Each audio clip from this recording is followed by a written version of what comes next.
Olá, meus queridos irmãos, minhas queridas irmãs, bem-vindos mais uma vez ao nosso programa Testemunho de Fé.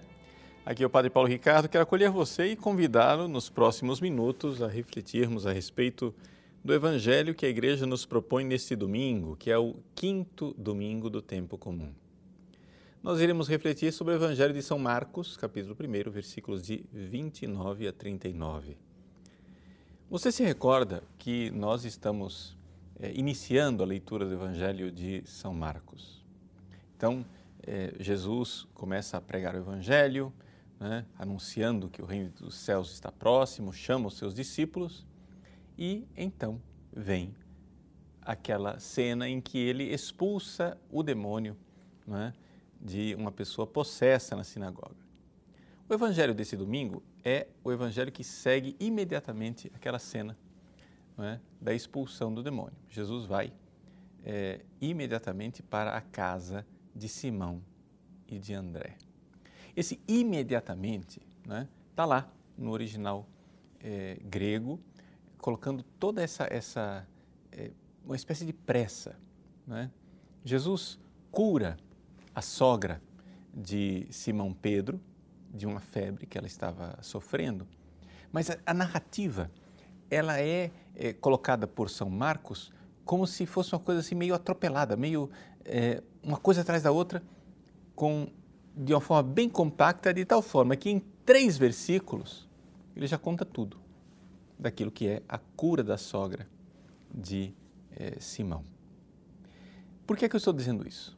Eu estou dizendo porque essa realidade de que Jesus imediatamente já vai como se aquilo que ele realizou na sinagoga estivesse intimamente ligado com o que ele vai fazer depois. E de fato está. Vamos lembrar que nós estamos num sábado. E num sábado, parece que é proibido trabalhar, É proibido fazer coisas. E Jesus parece que quebra esse repouso do sábado, quebra aqui de forma privada, quebra na intimidade da casa de Pedro, mas faz isso, quebra sim. E não somente isso, ele vai, cura a sogra de Pedro, que imediatamente começa a servi-los. Mas o que é que essa mulher está fazendo, trabalhando no dia de sábado? Servindo no dia de sábado. Então, aqui nós estamos diante de algo diferente. O que é que Jesus está nos ensinando? O que é que esse Evangelho quer nos falar? Deixa eu explicar para você de tal forma que a gente tenha aqui algo para aplicar na nossa vida. Bom, em primeiro lugar, veja só, Jesus está aqui libertando esta mulher do poder de uma doença, da febre, para que ela sirva, para que ela seja uma servidora de Deus. Essa é a ideia que está por trás. É interessante que Jesus, ele entra na casa de Simão Pedro e ali diz que ele se aproximou e segurou a sua mão e ajudou-a a se levantar. A tradução está correta, está boa, mas existem algumas coisas que só o texto grego original consegue transmitir. Jesus se aproximou dela e agarrou a sua mão. Segurou é fraco. A palavra crateu, o verbo crateu, ele vem de, é um segurar com mão forte, com mão de poder. Existe inclusive uma expressão grega, pantocrator. Pantocrator é aquele que tem uma mão poderosa que tudo abarca. Deus é o Todo-Poderoso, porque a mão dele tudo alcança e tudo sustenta. Esse verbo crateu quer dizer isso. Só para você ter ideia que esse verbo não é somente segurar, Quando esse verbo aparece em outros lugares no Evangelho, Ele aparece, por exemplo, para descrever que Herodes mandou prender João Batista, ou seja, mandou segurar João Batista, mandou apreender João Batista com poder, com força, uma demonstração de força, não é? Jesus, ele usa o verbo krateu também para levantar a menina morta, a filha de Jairo, né? Dizendo talitá cum. Jesus então usa, ele pega a sua mão e com força levanta a menina, levantando-a dos mortos. E assim por diante. Ou seja, não vou aqui me delongar e gastar tempo falando excessivamente das características desse verbo. O que interessa aqui é o seguinte: Jesus, com mão forte, tira a mulher, tira a sogra de Pedro da sua situação de indigência, da sua situação de necessitada ali na cama. Ela está acamada, ela está febril, ela está padecendo com a febre. Jesus então tira ela de lá e a febre, né, desaparece. A febre desaparece e ela começa a servi-los. A palavra servir, aqui no original grego, é diaconeu, é ser diácona, diaconisa, ou seja, ser uma servidora, aquela que está servindo Jesus. Meditando e rezando sobre esse evangelho, a passagem que me veio, não é, digamos assim, iluminando essa leitura, foi exatamente aquela frase do Benedictus, ou seja, do cântico de Zacarias, lá no Evangelho de São Lucas, em que Zacarias diz assim, que Deus, né, prometeu, jurou a Abraão, nosso pai, que nos concederia que, libertos do poder do inimigo, libertos da mão do inimigo, nós os sirvamos sem temor, em sua presença, em santidade e em justiça todos os dias. Veja, Deus liberta para alguma coisa, Deus liberta para servi-lo, não é?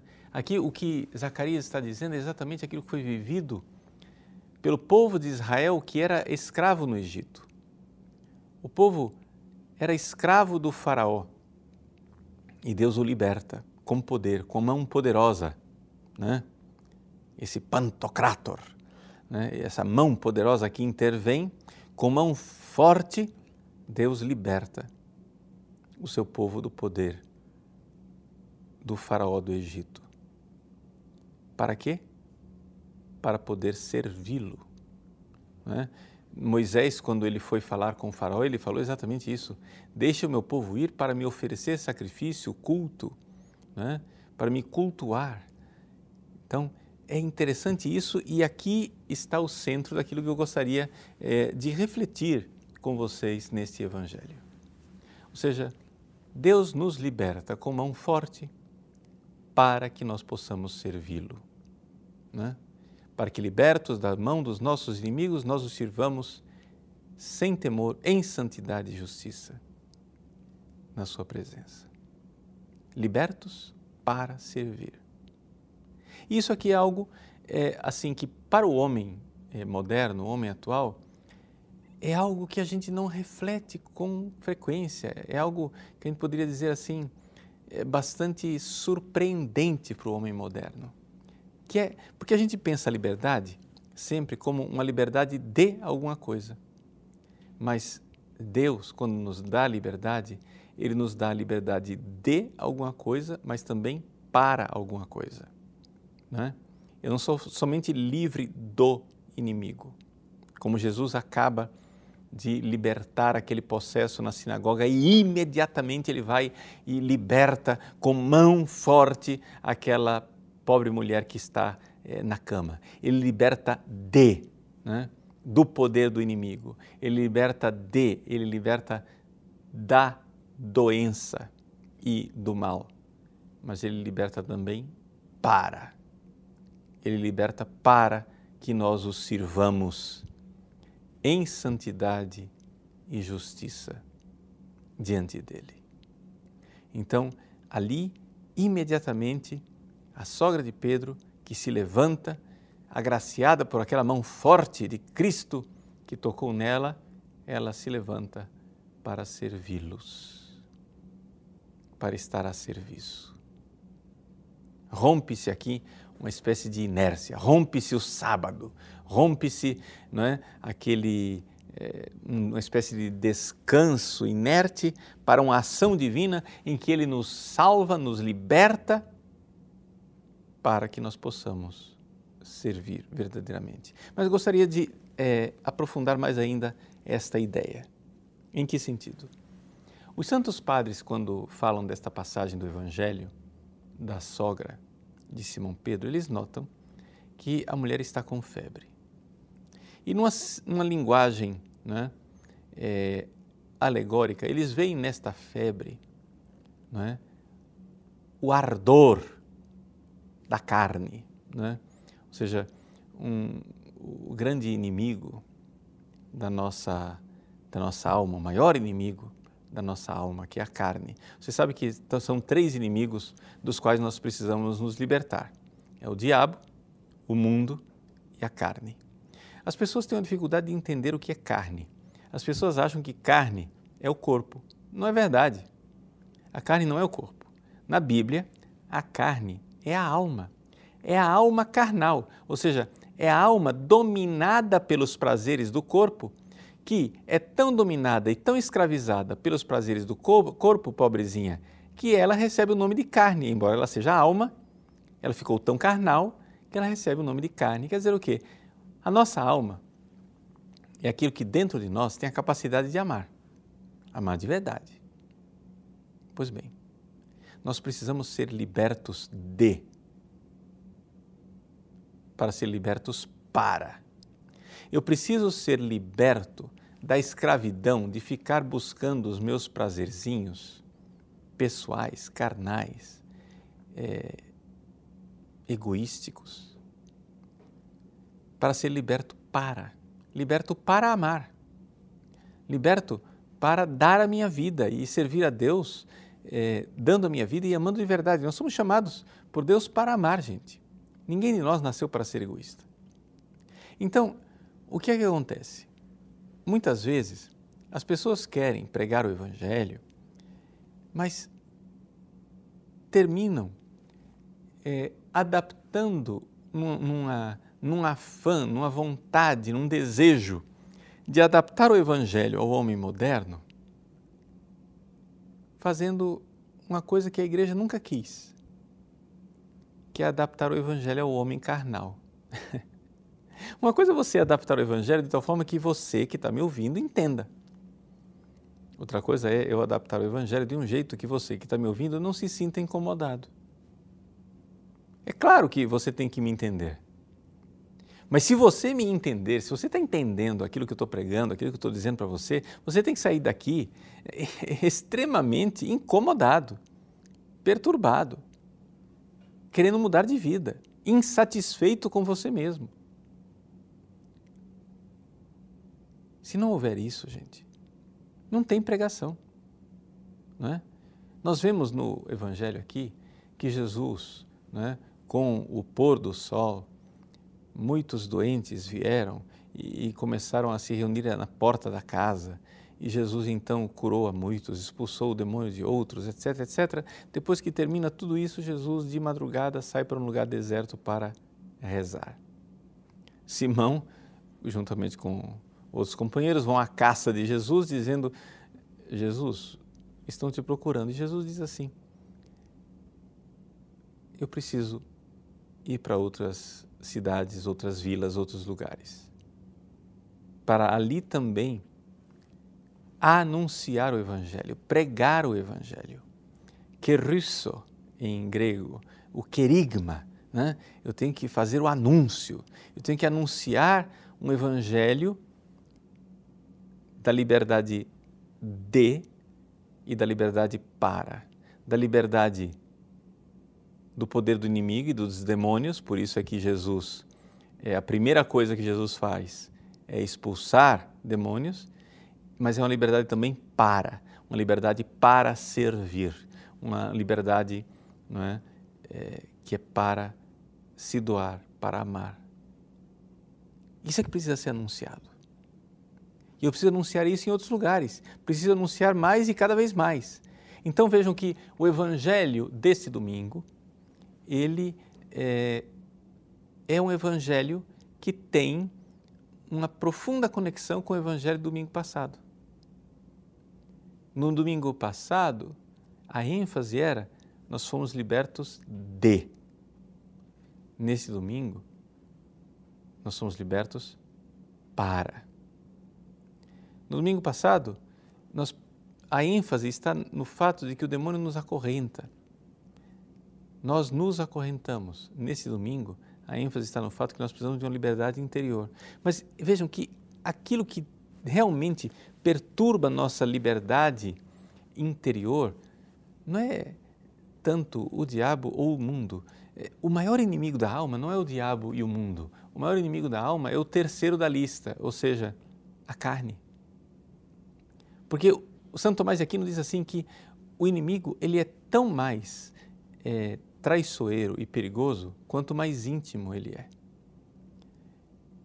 É mais perigoso você ter um inimigo infiltrado dentro da cidade do que ter os inimigos enfileirados em exército lá fora dos muros da cidade. Não é? É mais terrível o cavalo de Troia dentro da cidade de Troia do que as tropas, né, gregas acampadas lá fora.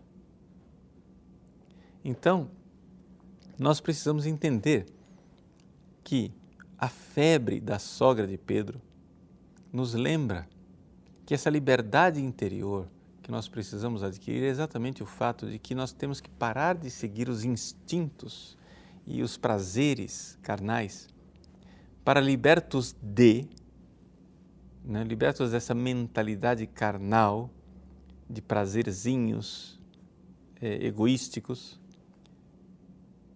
sermos livres para doar a vida, para servir a Jesus. Mas você vai dizer assim: mas padre, eu não tenho força, eu não tenho condições, como que eu vou fazer?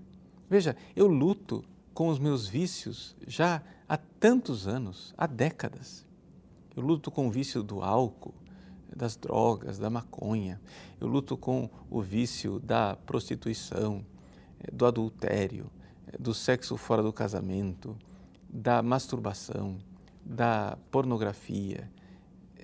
Eu luto contra esses prazeres, contra esta febre que toma conta de mim, ou seja, contra esses prazeres carnais que assolam a minha alma, mas eu não tenho força. Bom, então é a hora de você fazer aquilo que os discípulos fazem no Evangelho desse domingo. Assim que Jesus sai da sinagoga, imediatamente, eles foram contar a Jesus. Este imediatamente está lá no Evangelho. A palavra imediatamente aparece 2 vezes nesta passagem. Quando Jesus imediatamente saiu da sinagoga e depois Jesus imediatamente recebe a notícia de que a sogra de Pedro está com febre. Euthus em grego. Esse euthus aparece no versículo 29 e no versículo 30. Isso quer dizer o seguinte: se você está oprimido pela febre carnal, imediatamente fale para Jesus. Imediatamente conte isto para Jesus. Kai euthus lego sinauto periautes. E imediatamente contaram a ele, a Jesus, periautes, a respeito dela. Ou seja, é uma prece, é uma oração. E essa oração, esta urgência, Ela precisa. Parte do seu coração essa prece, essa súplica confiante, sincera, imediatamente. Diga a Jesus a sua necessidade, peça a Ele e então Jesus, né, indo na direção dela, levantou-a, kratessas tes heiros, né? Kratessas, esse é o nosso verbo, né? Krateu, esse verbo que quer dizer tomar com a mão poderosa. Jesus, então, aqui, o Evangelho é uma força de Deus para aquele que crê. Se você manifesta a sua fé na oração, Jesus virá como Pantocrator, como força de Deus. Ele virá para tirar você desta cama em que você, febril, está como escravo, não é? De suas misérias e de seu egoísmo. Vamos crer nisto. E depois que nós, libertos, comecemos a servir trazendo, como no Evangelho desse domingo, tantos doentes, coxos, aleijados, possessos, pessoas necessitadas para Jesus, e vamos e rezemos e imitemos Jesus também, e vamos anunciar esse mesmo Evangelho, não é, nas cidades vizinhas.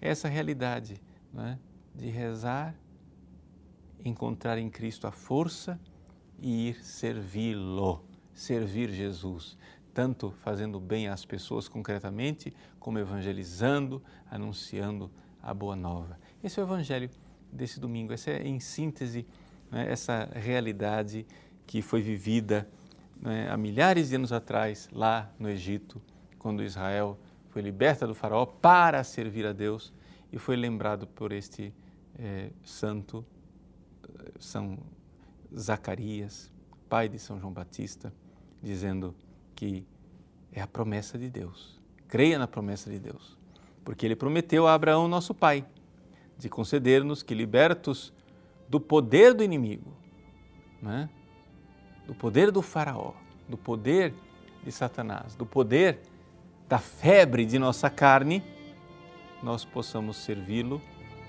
sem temor, na liberdade dos filhos de Deus, né, em santidade e em justiça todos os nossos dias. E aí depois nós podemos, né, fazer aquilo que Zacarias diz de São João Batista. Nós podemos então anunciar ao seu povo a salvação pela remissão dos seus pecados. Né? Também isso é serviço, né? Servirmos e anunciarmos aquilo que são as maravilhas que Deus fez, faz e fará por cada um de nós. Que Deus abençoe você e que esse domingo seja, na Eucaristia, uma experiência maravilhosa em que você, liberto das mãos do inimigo, possa servir a Deus. Liberdade de, não a liberdade para.